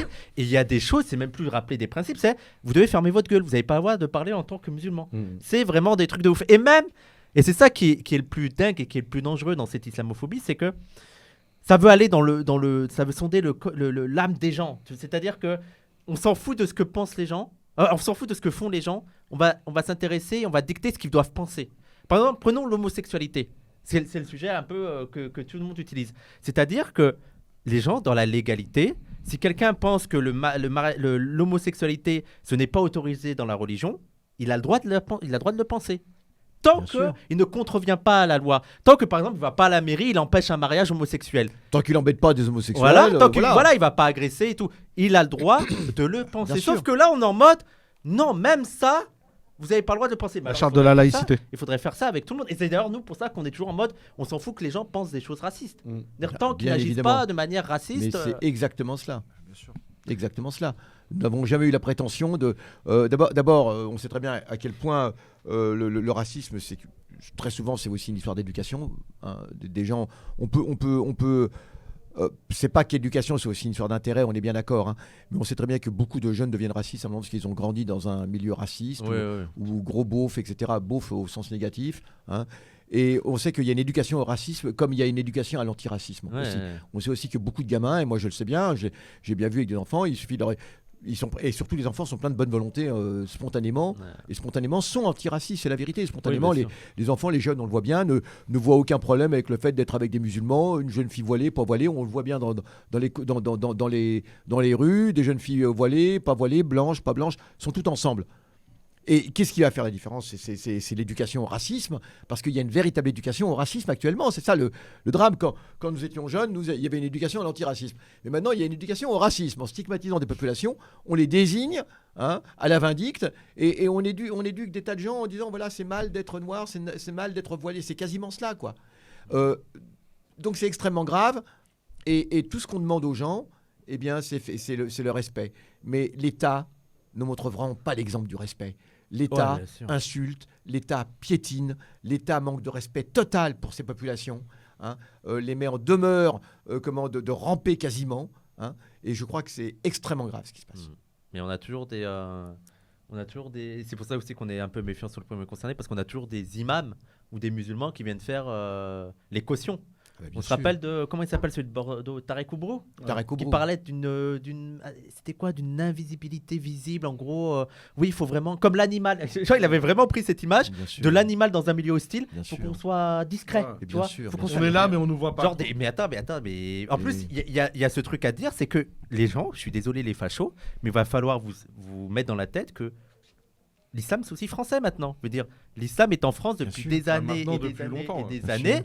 T'as des gens, ils sont nés musulmans en France. Je veux dire, ils n'ont pas à se cacher, quoi. Ils sont chez eux. Vous connaissez, juste pour finir, ce fameux... Martel a arrêté les Arabes, la Poitiers. Vous connaissez ce fameux discours de Jean-Marie Le Pen à l'Assemblée nationale française, où il fait l'apologie de l'islam. Je ne sais pas si vous le connaissez. Oui, tu nous en avais parlé la dernière fois. C'est extraordinaire. En 58, pour s'opposer aux revendications nationalistes du FLN, le FLN disant que les musulmans d'Algérie veulent leur indépendance, etc. Merci pour l'abonnement. Le Pen dit mais c'est raciste de dire cela, c'est séparer les musulmans des autres. Or les musulmans sont parfaitement compatibles dans la République française, etc. Et donc il y a tout un... C'était pour justifier il y a tout un éloge des musulmans fait par Jean-Marie Le Pen à l'Assemblée, qui est extraordinaire. On va retrouver ce discours, ce sera rigolo Donc l'islam colonisé est compatible avec la République française. Exactement. Et puis on l'avait dit, c'était l'époque où la France se disait puissance musulmane. Elle était répertoriée, enregistrée comme puissance musulmane à l'ONU. Hein, la France était une puissance musulmane. Et elle va le redevenir. Yazid, tu voulais discuter de la réunion qui avait eu lieu à Munich. à Munich. Oui, j'ai pensé que ça pouvait être un sujet important à aborder. On a 20 minutes pour ça. Oui, bien sûr. Et Parce puis aussi que la guerre, surtout, la question de la guerre. Ça clarifie un peu la position des chancelleries occidentales par rapport à la Russie. En fait, c'est une conférence qui a regroupé les membres de l'OTAN. En fait. C'est la conférence pour la sécurité, officiellement. Conférence pour la sécurité. Il y avait 150 pays. 150 pays. Dont la Chine, non? Mais il y avait une bonne partie. Mais pas la Russie. Une bonne partie, Ah oui. Forcément. Et le principal sujet qui a été abordé, ça a été celui de la. C'était comme un conseil, un grand conseil de discipline, quoi. Exactement. Voilà. Sans l'élève concerné. Ouais, c'est ça, sans l'élève concerné. C'est intéressant. Mais au conseil de discipline, il est au moins représenté. Là, il n'était même pas représenté. Alors, moi, il y a À la Chine, quand Elle même. a laissé parler Yazid parce qu'il parle pas beaucoup, il vous le Pardon. couper là. C'est vrai, depuis- c'est vrai, c'est Il vrai. y a deux trucs qui m'ont marqué. C'est le premier, le fait que pour la première fois dans ma vie, j'ai constaté qu'il pouvait y avoir une conférence internationale donc, où des officiels se retrouvent pour discuter d'un sujet donné. Il y a une manifestation à l'extérieur et les gens qui sont dans la manif disent la même chose que ce qui est dit dans la conférence. C'est-à-dire que tous ces gens-là étaient d'accord sur le fait que il faut défendre l'Ukraine, Il faut armer. il faut se battre, il faut gagner la guerre en fait jusqu'au dernier Ukrainien. Donc ça c'est la première chose qui m'a marqué. La deuxième, c'est qu'en fait Kamala Harris a pris la parole, donc la vice-présidente des États-Unis, Ouais. et elle a dit, Faudrait que tu parles juste un peu plus fort. je sais pas si, peut-être en parlant plus fort comme ça, peut-être Ouais. c'est mieux. C'est bon, là, Ouais. c'est bon, là. Elle a Quand dit tu un parles truc bien près qui du est micro, intéressant, c'est qu'en fait les États-Unis ont décrété que la Russie s'est rendue coupable de crimes contre l'humanité. Donc les États-Unis ont officiellement annexé le tribunal pénal international. C'est ce que j'allais En fait, dire. si tu veux. Sachant que eux, ça n'a pas été les derniers pour. Voilà. Tout à fait. Tous les crimes de guerre qu'ils ont commis En jusqu'en plus Irak. d'être hein. les Et gendarmes, même chez Guantanamo, on rappelle Guantanamo, Guantanamo, on et en rappelle Afghanistan. Guantanamo. Et en Afghanistan. Abu Ghraib, la destruction absolue qu'ils ont laissée derrière eux au Moyen-Orient, la Syrie, l'Afghanistan, la Syrie, lamentable. l'Irak. l'Afghanistan. Et ils Mais- occupent toujours la Syrie, n'oublions pas. hein. Ils occupent toujours La la Syrie, Libye. bien sûr. Ils en monopolisent une bonne partie. Le prix des- Nobel des de la puits de paix à pétrole, Obama, on en oui, on se parlait. rappelle. On en parlait, ouais. Et donc c'est Le Nobel intéressant de parce que du l'épée. coup en fait son propos était de dire que la Russie s'est rendue coupable de crimes contre l'humanité. Donc ils ont non seulement ils sont gendarmes mais ils sont aussi juges du monde. Ouais. Et bon le sous-entendu évident c'était qu'il fallait les châtier en fait. Ah. Donc là ce qui est acté maintenant officiellement c'est que les chancelleries occidentales et qui embarquent avec elles les supplétifs parce que les 150 qui étaient là effectivement en fait ils ont C'est les gens qu'on force à venir. hein. fait de la figuration. Ils sont là dans le but de s'embarquer tous dans une guerre Ouais. à mort contre la Russie. Biden quoi. était à Kiev, je crois, ou était à Kiev. Ouais, ce aujourd'hui. matin. Tout à fait, oui. Oui, Il les était Russes en en ont profité Pologne, pour envoyer une hier. volée de missiles d'ailleurs. Tout à fait. Et il a dit qu'il donnerait tous les moyens aux Ukrainiens pour. Ouais, il a répété. Bon, je pense qu'il l'a dit en long, en large et en travers. Ce qu'il faut que les gens comprennent quand Biden dit ça, c'est qu'en fait, il a embarqué tout le monde dans sa Voilà. guerre. En fait, aujourd'hui, la France est considérée. Vous avez dû voir les interventions du vice-président de la Douma et de l'ambassadeur russe, même sur des chaînes officielles, enfin des chaînes françaises, pardon. Il est clair pour eux qu'aujourd'hui, la France est un ennemi. Ouais. La France est un ennemi. Pas encore formellement un co-belligérant, mais c'est un ennemi en fait de la Ouais. Russie aujourd'hui. Donc on est en guerre contre la Russie. Ouais. Il faut l'avoir en tête. Bien Ça sûr. n'a pas été voté, ça n'a pas été débattu, on n'a pas demandé l'avis des gens.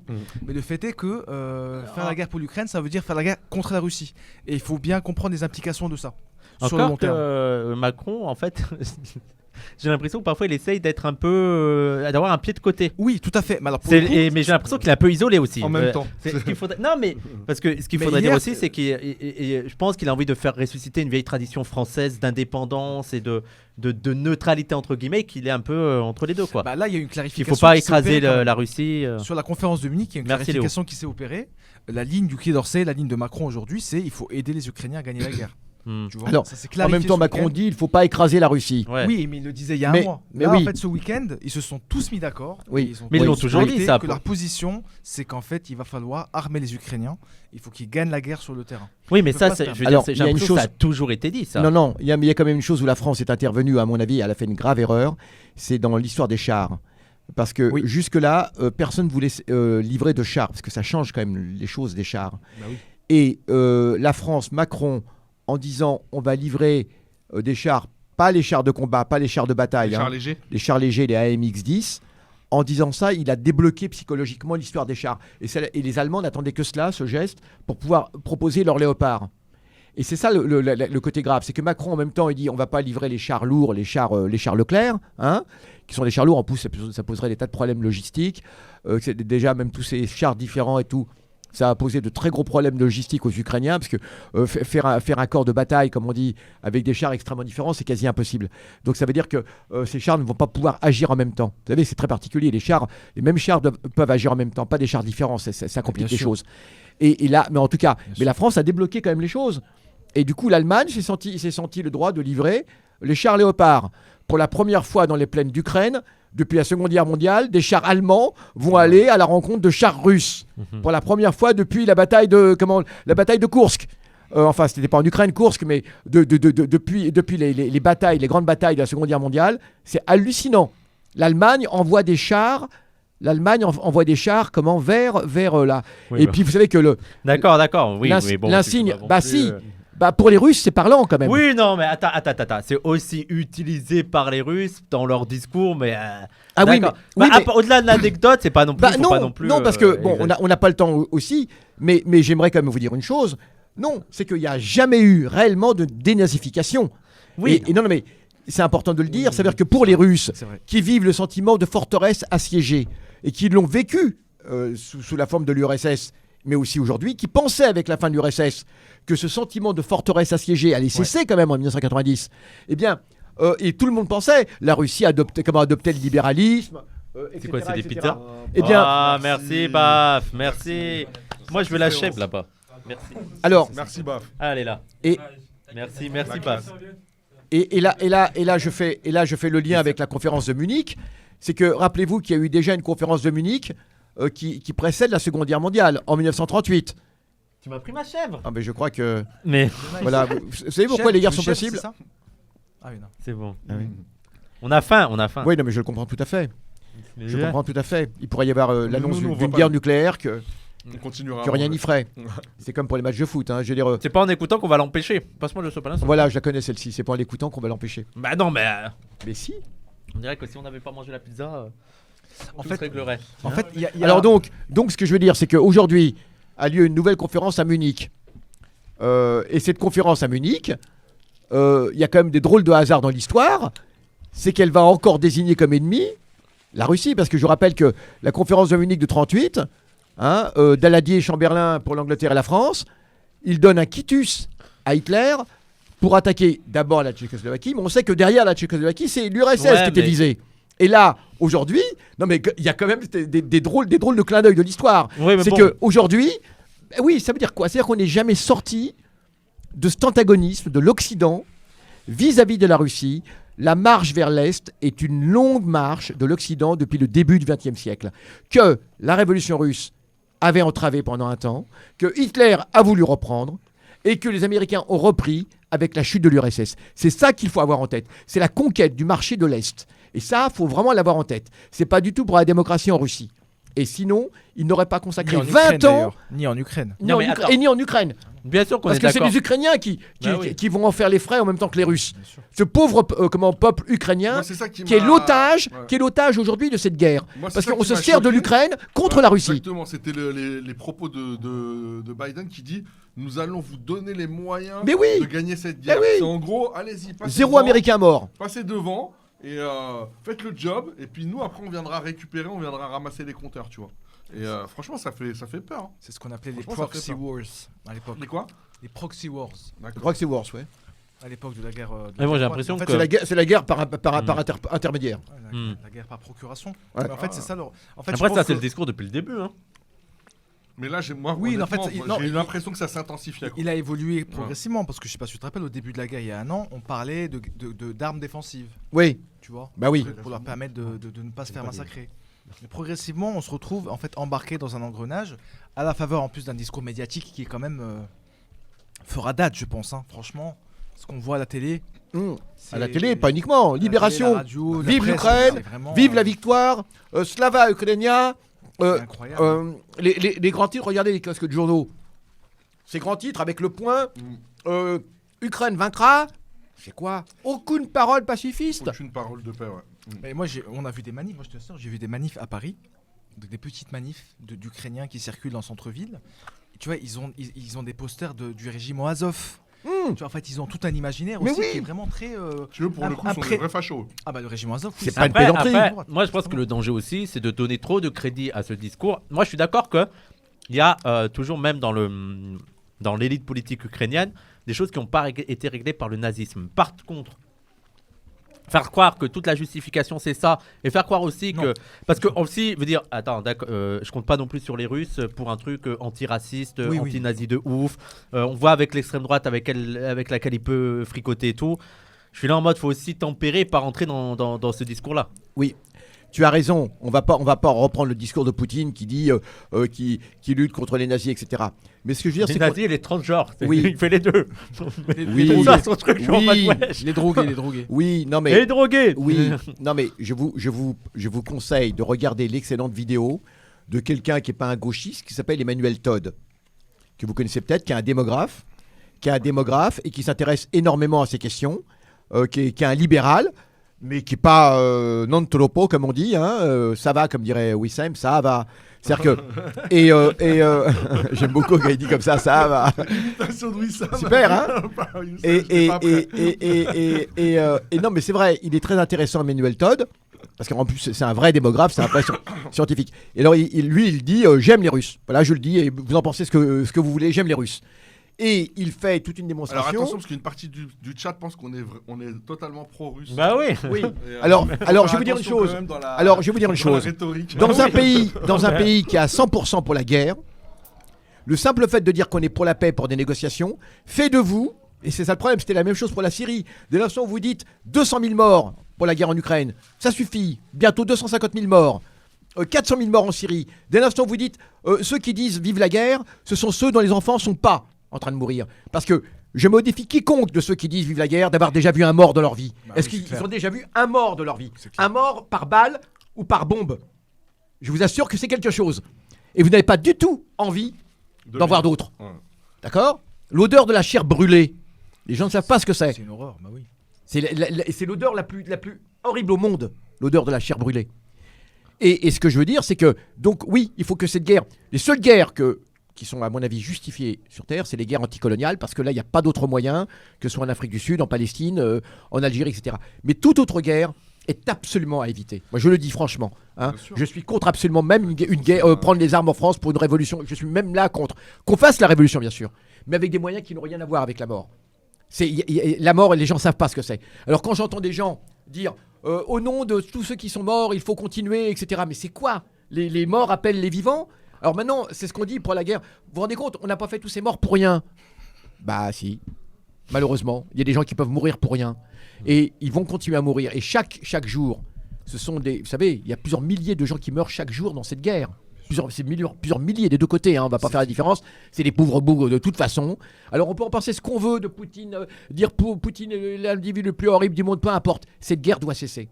Et on en vient donc, Yazid, à cette journée contre la guerre du 25 février. Ouais. Alors pour la première fois, il y a un mouvement anti-guerre qui commence à se développer dans le monde. Alhamdoulilah. Oui. Alors, d'ailleurs, je voudrais juste faire une précision parce qu'il y a quelqu'un qui a dit la guerre entre deux impérialismes. Et je suis allé voir le plan, le plan de paix sur 10 points de Zelensky. Et d'un coup, il dit entre d'un côté le camp occidentalo-atlantique et de l'autre côté l'impérialisme russe. J'ai fait ok, donc de l'un côté il n'y a pas l'impérialisme et de l'autre côté il y a l'impérialisme, tu vois. T'as vraiment ce truc là, genre bon, d'un côté le camp des gens et l'autre les impérialistes, je suis là en mode mais wesh. Tout à l'heure il disait à tout bout de champ, il disait les pays civilisés.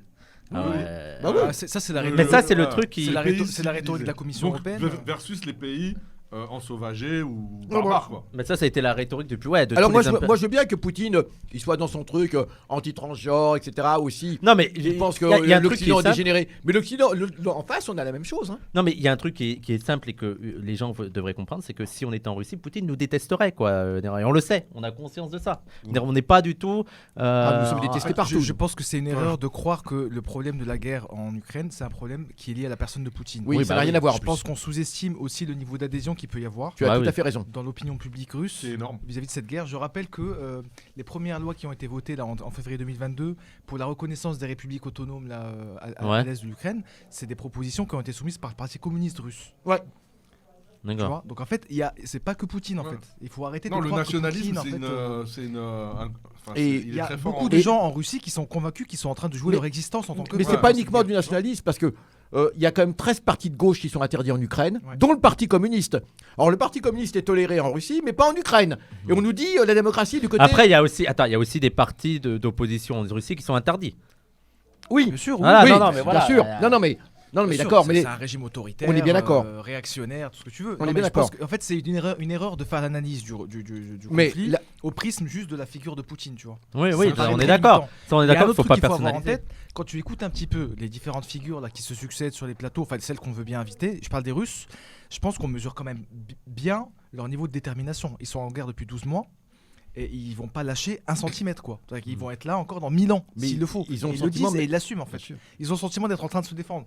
On en pense qu'on veut. Mais en fait, le truc, c'est que face à ça, on a deux choix. Soit on s'engage dans une lutte à mort où, en fait, ce qui va se passer, c'est simplement que l'Ukraine va devenir une espèce de gigantesque ruine, en fait. Tu vois. mais bien sûr. Et pour le coup, nous, on aura. Voilà.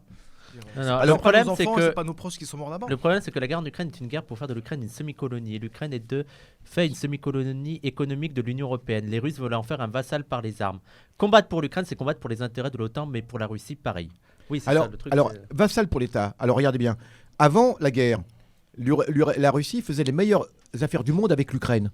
Et le type de relation qu'il y avait entre la Russie et l'Ukraine n'était pas du tout un type de vassalisation au plan économique, mais pas du tout. Il y avait une grande complémentarité, au contraire. Tandis que le type de relation que l'Union européenne veut avoir avec l'Ukraine, alors là, Bah on là, parle ils de sont vassalisation. soumis, là, bien sûr. C'est ça, c'est toute la différence. C'est qu'au plan économique, réellement, là, c'était gagnant-gagnant avec la Russie. Non, mais d'ailleurs, il faut rappeler aux gens que tous les dons, là, entre guillemets, de l'Occident à l'Ukraine, ne croyez pas que ça va être gratuit. Ben, Voilà. Les Américains s'apprêtent à reconstruire. Et on dit qu'il y en a au moins pour 40 ans pour reconstruire l'Ukraine, là. Ouais. Merci Escalose. Alors, le problème, il est que la Russie avait une exigence, une seule exigence. C'était la finlandisation de l'Ukraine. C'est-à-dire qu'ils ne demandaient même pas la démilitarisation. Simplement que l'Ukraine soit neutre. Soit neutre. C'est cette neutralité avec le respect des accords de Minsk, sur le Donbass, Qui ont été foulés au pied. qui ont été foulés aux pieds quand même. Faut quand même pas exagérer. C'est ça qui fait que la Russie va annexer la Crimée. C'est pas avant.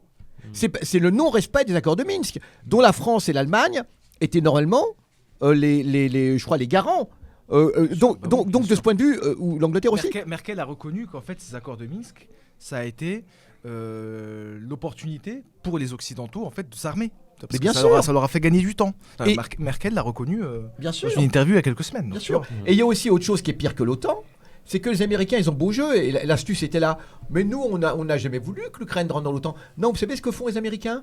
Eh ben, depuis les années 2000, ils concluent des accords bilatéraux américains avec le pays concerné. Et ils ont fait la même chose avec les Géorgies. Et c'est ce qui avait déclenché déjà la guerre en Géorgie, la crise en Géorgie. Et ils avaient fait la même chose depuis 2014 avec l'Ukraine. C'est-à-dire que depuis 2014, vous aviez déjà des Ukrainiens qui étaient entraînés par les Américains en Ukraine. Alors, peu importe l'argumentaire de Poutine qui enrobe tout ça avec son délire, on est bien d'accord, nous ne sommes pas poutiniens, pas du tout, on le répète, de long en large et en travers. Mais nous sommes dans le camp de l'impérialisme. Alors si on parle De d'impérialisme... l'anti-impérialisme. Non, Non, il veut nous dire vivons, dans nous sommes dans le camp de pays. l'impérialisme. Ah oui, Nous d'accord, vivons, rassure-toi, hein, calme-toi. on n'a pas changé de veste. Oh, pardon, merde. Nous sommes dans le camp de l'impérialisme. Nous sommes dans un Bah, pays bien sûr. qui est une puissance impérialiste. Nous sommes dans le camp impérialiste. Alors moi, je veux bien qu'on dise que la Russie soit impérialiste. Mais quand vous avez prenons les PIB, prenons la part du budget militaire. C'est 20 fois le budget militaire de la Russie, le budget militaire états-unien, 20 fois. Au niveau du PIB, c'est à peu près la même chose. C'est 20 fois le PIB. On dit c'est pareil, la Russie... La Russie a un PIB qui est l'équivalent de l'Italie ou quelque chose comme ça. Non mais c'est absolument hallucinant de mettre ça sur le même plan. Non, c'est parce qu'ils comprennent pas le terme impérialisme. C'est devenu Oui. juste L'impérialisme. l'armée, quoi. Voilà, c'est qui dirige le monde aujourd'hui, qui impose. En fait, c'est ça le problème. C'est Oui, qu'il c'est que les gens impérialisme voient il faut avoir une analyse militaire. dynamique des rapports de force. Il ne faut pas être dans un truc Bien sûr. moral. Mais tous les pays, on le dit à chaque fois, tous les pays du monde font partie de l'impérialisme. Nous, on parle de la locomotive de l'impérialisme, qui sont les principaux pays dits occidentalisés, occidentaux, dont les États-Unis, dont la France, l'Allemagne, l'Angleterre. Voilà, c'est ça la locomotive de Et l'impérialisme. d'ailleurs, sur la finlandisation, même si beaucoup vont dire ah, c'est scandaleux comme proposition, Ok. la Finlande peut faire ce qu'elle veut, elle peut rejoindre. Moi, c'est la question qu'on pose toujours, parce que c'est toujours une question abstraite qui ne rend pas compte de la réalité du rapport géopolitique. C'est comment vous penseriez que les États-Unis réagiraient si, par exemple, la Russie avait installé plein de bases en Amérique du Sud, au Mexique, au Japon, et que là, imaginons, et que là, ils avaient un projet d'installer des bases au Mexique. Je pense que les États-Unis auraient réagi. Alors là, c'est pas en train de dire. Non, mais pas, hein. En fait, ce qu'il faut vous mettre en tête, on a eu le cas déjà. On n'est pas du tout en mode il y a le gentil, il y a le méchant. Mais non. Nous, on est en mode il y a deux camps qui s'imposent avec des intérêts opposés. Et ce qu'on voit, c'est que là, vous avez que le discours du camp occidental et impérialiste occidental. Et en fait, vous allez à fond dans leurs intérêts à eux. Bien sûr. Et donc nous on essaye d'avoir un entre-deux et de comprendre aussi les rapports complexes dans lesquels ça s'imbrique quoi. C'est comme avec la Chine actuellement, mais même la Corée du Nord, la Corée du Nord, mais à quel moment on va soutenir le régime nord-coréen? Par contre, on ne peut pas comprendre les essais et toute cette diatribe très pro-armée, très violente, très attaque, très agressive. Si on voit pas que ils sont un peu à quai des essais qui sont en train, les essais militaires et les coopérations militaires que sont en train de faire les États-Unis, avec tous ces pays-là, avec le Japon, avec la Corée du Sud, et ils ont un exemple et ils se rappellent de toutes les interventions américaines. Oui. Et donc du point de vue nord-coréen, il est logique de faire ça. S'ils ne font pas ça, ils sont perdus. Ils ont peur de se faire attaquer. Ça veut pas dire qu'ils ont raison, mais c'est rationnel. C'est rationnel. Et si on comprend pas cette rationalité, en fait, on va pas avancer en fait. Parce que là, c'est vraiment le discours de eux ils sont bons, nous on est bons, eux ils sont méchants. Bien sûr, c'est stupide. Après la chute de l'URSS, moi je vais pas dire que je suis content après la chute de l'URSS, mais on prétendait qu'un nouvel ordre international allait se constituer. Enfin, fondé sur la paix, fondé sur le respect des résolutions de l'ONU, etc. Tout ça a été piétiné des pieds avec l'invasion de l'Irak qui commence dès la fin de l'URSS. On piétine l'ONU des pieds, avec l'histoire de Koweït, parce que le Koweït, ça peut être réglé. Je rappelle que quand l'intervention américaine a lieu contre l'Irak en 91, Saddam Hussein avait décidé de se retirer du Koweït. Et comme on voulait absolument faire la guerre, de toute façon, on lui a quand même fait la guerre. Et ça, c'est une monstruosité, avec tous ces morts qui vont suivre. C'est centaines de milliers, voire ces millions. Alors, ce que je veux dire, c'est qu'un nouvel ordre était possible. Ils ne l'ont pas voulu. Et pendant 30 ans, ils vont mener par le bout du nez la Russie en faisant croire que non. Comment s'étonner qu'un jour un Poutine apparaisse? Non mais c'est hallucinant cette histoire. C'est quoi cette hypocrisie? D'ailleurs, il y a quelqu'un qui dit je suis très partagé dessus, d'accord sur le constat, mais l'alternative c'est quoi? On laisse Poutine massacrer les Ukrainiens. Non, j'ai envie de répondre à l'opposé. Votre alternative c'est quoi? C'est d'entrer. Non mais à eux, c'est d'aller, parce que en fait, ils font comme si en face ils n'avaient pas des intérêts qui pour eux étaient légitimes. Je parle de la Russie, je parle de la Corée du Nord, on peut parler de la Chine et tout. Et c'est quoi? C'est que en fait, vous allez imposer votre diktat à 100%. Donc, c'est quoi? On rentre en guerre avec la Russie, on élimine tous les Russes, et c'est comme ça que ça va se régler. Parce qu'en fait, il y a un truc. Parce qu'avant, ça marchait comme ça. En fait, les États-Unis, dès qu'ils rencontraient une opposition, allez, bombardement, ça se règle. Sauf que là, maintenant, le problème, ce qui a changé et ce qui amène cette difficulté, c'est qu'en face, vous avez des gens qui se sont enrichis, ont réussi à s'armer et tout, donc il y a du répondant, donc il n'y a plus la... Le rapport de force est plus équilibré. C'est plus le même, donc vous ne pouvez pas être en mode ah non mais on va les détruire ce côté parce que ça ne va pas arriver, parce que là vous avez des forces quasi égales qui s'affrontent. Avec l'arme nucléaire surtout, vraiment on y va vraiment, et plus l'Occident va armer l'Ukraine, et plus la perspective de la guerre nucléaire va se profiler. Bien sûr. C'est qu'aujourd'hui, on avait une possibilité de paix. Alors, vous savez qu'au départ, on le sait maintenant, il y a eu des documents, les États-Unis ont empêché l'Ukraine de négocier réellement. Vous savez ça. Lorsqu'il y avait cette division blindée russe qui était dans la périphérie de Kiev. Avant le déclenchement. De Kiev, rappelez-vous, au tout début. Non, au moment du déclenchement. Au tout début, il y avait une division blindée. Quand ils n'étaient pas loin de Kiev. Et bien, cette division blindée, elle s'est retirée ensuite parce que à ce moment-là, des négociations secrètes avaient commencé. Sous l'égide des Israéliens. Exactement, même. Sous l'égide des Israéliens. Ouais. Et effectivement, c'est les Occidentaux qui ont fait capoter. Et ce sont les Occidentaux qui ont fait capoter. Ouais. Et ils ne voulaient pas qu'il y ait une négociation. Alors moi, quand je vois certains sur Facebook, on va pas citer de nom, dire les États-Unis n'avaient aucun intérêt dans cette guerre. Mais je rigole. Mais c'est extraordinaire comme truc. Sérieux. Ils avaient 5 intérêts qu'on pourrait s'amuser là. À détailler. Ils avaient au moins 5 intérêts, entre autres la destruction de l'Union européenne, parce que maintenant, ce sont les États-Unis, ils ont détruit le couple russo-allemand, bien sûr, parce qu'il y avait des liens économiques. Ils ont détruit le couple franco-allemand aussi, avec l'histoire, parce qu'ils ont créé la division. Il faudra qu'on parle qu'on reparle une prochaine fois du gazoduc. Le gazoduc, c'est évident que ce sont On a les des Américains. éléments accablants qui prouvent que c'est des Bien Américains sûr, qui l'ont bien fait sûr. sauter. On va nous faire croire que. Alors on Mais dit c'est un non, mais déjà, mystère. même sans accuser les Américains, on voit pas quel aurait été l'intérêt des Russes. C'est clair. Bien sûr. C'est eux qui l'ont payé ce. Bien sûr. Sachant qu'en plus les Norvégiens vendent du gaz, donc eux ils avaient intérêt à ce que le gazoduc s'arrête. En plus même les Norvégiens, chez qui ça a été fait. Alors, Et donc, on va bientôt arrêter, mais c'est vraiment pour. Déjà, on rappelle notre position, c'est-à-dire que. Le 25 février, on va en redire ouais, un mot. mais on rappelle notre ligne de conduite, c'est que nous sommes des anti-impérialistes et nous sommes au cœur de la paix de l'impérialisme occidental. Donc, notre première tâche, si on veut vraiment participer à la paix, c'est de condamner notre propre impérialisme. D'autant plus, et je vais répondre aux gens, d'autant plus face à tout un champ médiatique qui partage ce discours, on va dire, pro-occidental. C'est quoi les voix discordantes? Il n'y en a quasiment pas. Donc rien que pour ça, c'est nécessaire qu'il y ait une voix qui donne un autre point de vue et qui n'est pas du tout un point de vue pro-russe, mais qui est un point de vue anti-impérialiste conséquent et qui ne se limite pas à dire il y a un méchant impérialisme, il y a un gentil impérialisme, mais même mettre du côté du gentil impérialisme comme ça. En fait, parce que pour beaucoup de gens, c'est en mode, tu sais, il y a des gens qui vont te reconnaître que bon, les deux sont impérialistes, mais quand même l'impérialisme occidental c'est quand même mieux, plus sympa. Oui, c'est c'est plus sympa. Ils sont démocratiques, mais ils sont ouais, démocratiques cool. ici. Je veux dire, allez demander Bien aux sûr. pays du Sud, allez demander aux sûr, pays bien arabes, sûr. allez demander en Amérique latine. Ça, c'est la S'ils position sont Mediapart, ça. démocratiques avec eux, Oui, tu vois. c'est la position de Mediapart. Mais oui, Tout à c'est fait raison. ça. Ouais, mais De c'est Libé, la etc. démocratie. Ouais, Ouais, bien ils ont sûr. bien mis la démocratie un peu partout dans le monde. Donc voilà, il Bien faut sûr. qu'il y ait une parole qui se dégage.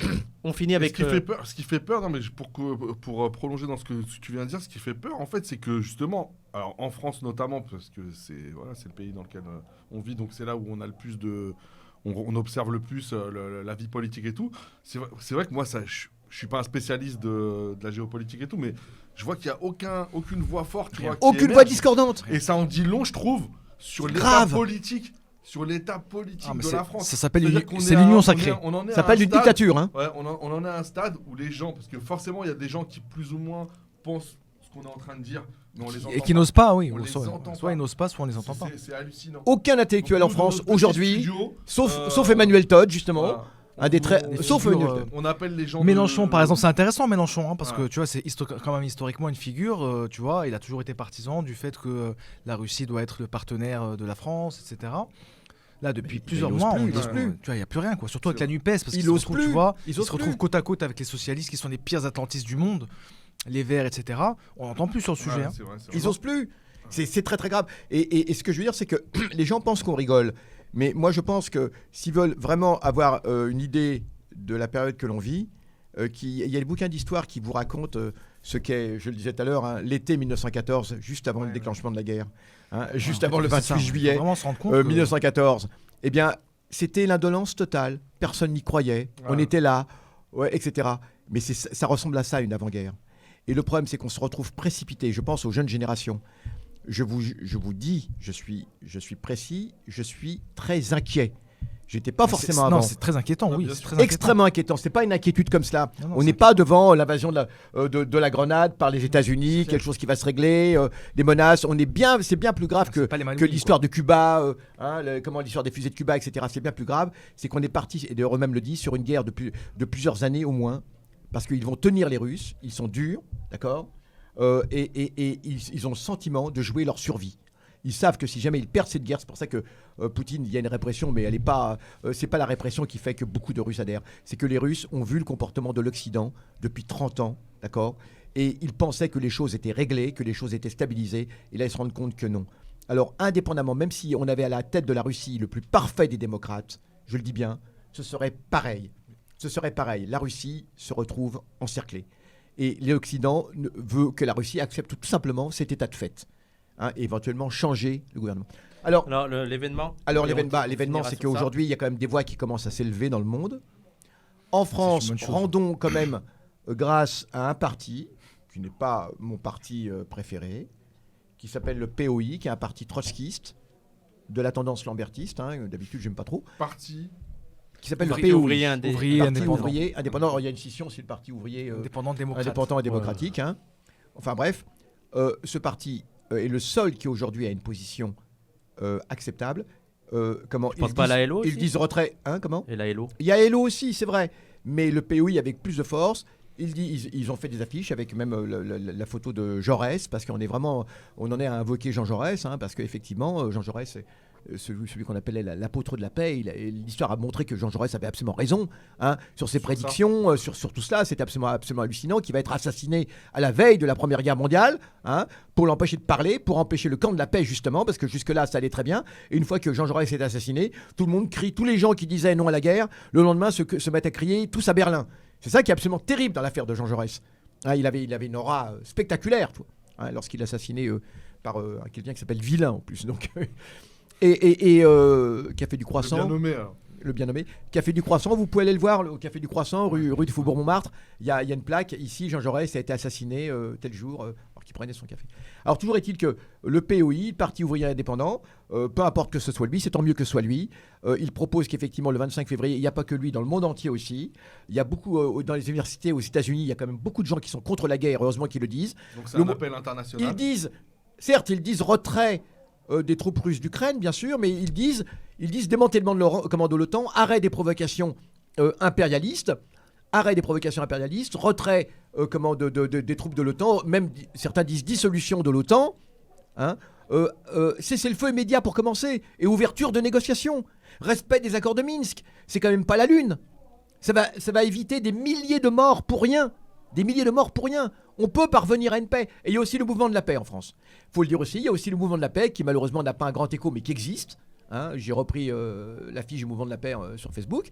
Voilà, c'est absolument indispensable. Il faut arrêter ce délire de nous allons vaincre Slava, Ukrainia. C'est bien, hein, c'est romantique, hein, à la BHL, c'est Soyons super, sérieux. Slava, Ukrainia et tout. C'est pathétique. Hein, mais c'est horrible.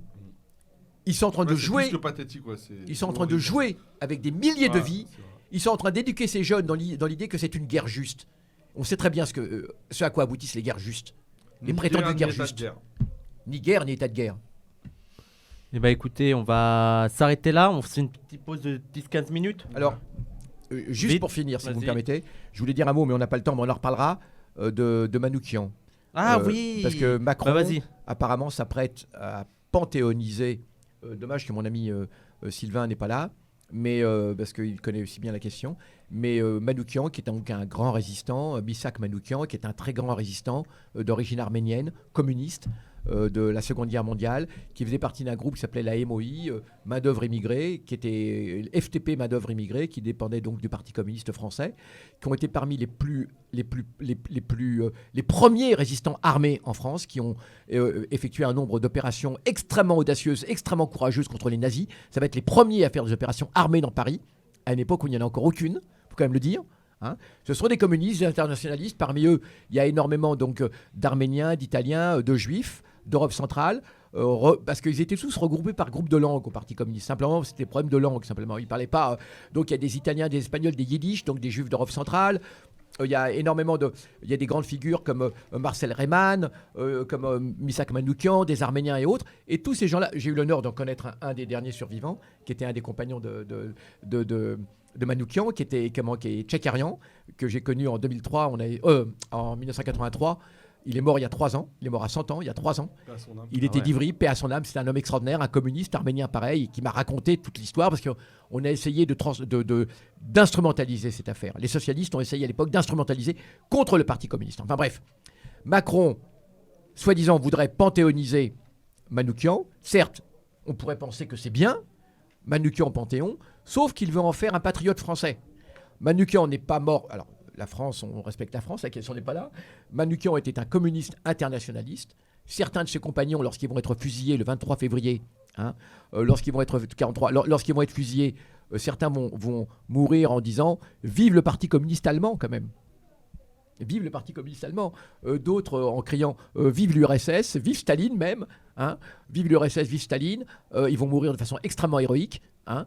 Et je dis bien, ils faisaient de la résistance les armes à la main à un moment où un grand nombre de Français faisaient du marché noir et vendaient du beurre au marché noir, d'accord ? Parce que ça, c'est aussi la réalité. Je le sentais venir. Mais bien sûr, et dénonçaient leurs voisins juifs. Il y en a pas un qui a dit « Je bin ein Berliner ». Bien sûr, À ce moment-là. et dénonçaient leurs voisins juifs ou communistes. Ouais. C'était ça qui était terrible pendant ce temps-là. Et c'est ça qui est absolument abominable. Et ils ont été d'un Les héroïsme résistants de la 25e extraordinaire. heure, comme on dit. Oui, c'est... Enfin voilà, donc il est bien de leur rendre hommage. Ils sont tous enterrés au cimetière de Vitry. D'Ivry, pardon. Normalement, c'est Ivry. C'est Ivry. Dans le Val-de-Marne. Ouais, et nous pensons que Manoukian, nous, doit rester avec ses compagnons au cimetière de d'Ivry, et surtout ne pas en faire un symbole national, parce que les maîtres de Macron ne sont pas les maîtres de Manoukian. Hein. Manoukian était un communiste, il se battait contre les grands banquiers qui ont provoqué ces guerres, qui ont projeté les peuples les uns contre les autres, d'accord, et pour la défense du communisme. Macron, dont les maîtres sont les grands financiers, d'accord, hein, c'est le capitalisme, etc., c'est tout cela, eh bien à s'approprier des bouts d'Ukraine. Oui, on peut le penser, oui, bien sûr. Dès l'instant où on est, ça prouve que la propagande impérialiste, elle marche très bien chez vous, oui, bien cher sûr. ami. Bah oui. Par contre, l'insulte, c'était pas nécessaire, quoi. Oui, non mais c'est ça qui est extraordinaire, c'est que dès l'instant où on est contre la guerre, mais on s'y attend, et ça ira plus loin. On pense que la répression de l'État, elle est précédée par ce genre de personnages et ce genre de commentaires. C'est que l'État, eh bien actuellement, la propagande de guerre, on n'imagine pas à quel point la propagande de guerre va traverser les esprits, les cerveaux. Hein, c'est déjà largement fait. Hein. Et c'est déjà largement fait. Ça veut dire que s'opposer à la guerre, ça veut dire on est pour que la Russie s'approprie des bouts d'Ukraine. Hein. Ce qui au passage n'est même pas d'ailleurs l'objectif. Mais pas du tout. On dit des négociations. On dit des négociations. On dit les accords de Minsk. Non, mais après, t'as le chat. Oui, il y a des gueules, on est habitué, on en verra d'autres. Là, il est en boucle. Mais on en verra d'autres. Et d'ailleurs, c'est pareil pour la. Ouais, je le calcule pas. Mais je dis à cette personne, est-ce que vous avez déjà vu quelqu'un de mort par la guerre? Simplement, cette petite question bête. Est-ce que vous avez déjà vu quelqu'un de mort, déchiqueté par des balles ou par des shrapnels, des éclats d'obus? C'est tout. Le reste, c'est la littérature. C'est tout qu'il aille. C'est clair. Enfin, et donc, finis ton propos. Alors, donc, nous disons que Manoukian doit être honoré, mais pour ce qu'il était, un internationaliste, un communiste internationaliste.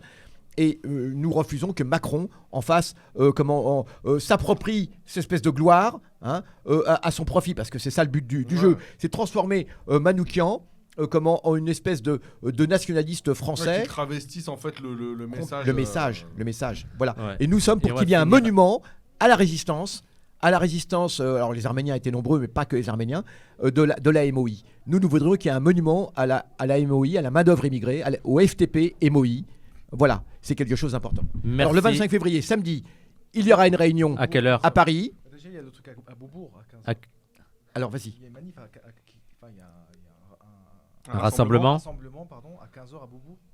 Moi, je pourrais pas être là samedi, je suis en province. Il y mais a une rencontre après à la Bourse du Travail, salle Ambroise Croizat. D'accord. À quelle heure? Faut parler fort dans le micro. Pardon. Donc pour ceux qui ne Parce travaillent qu'on parle pas très le fort, nous samedi, aussi. comme Wissam et moi, Ouais.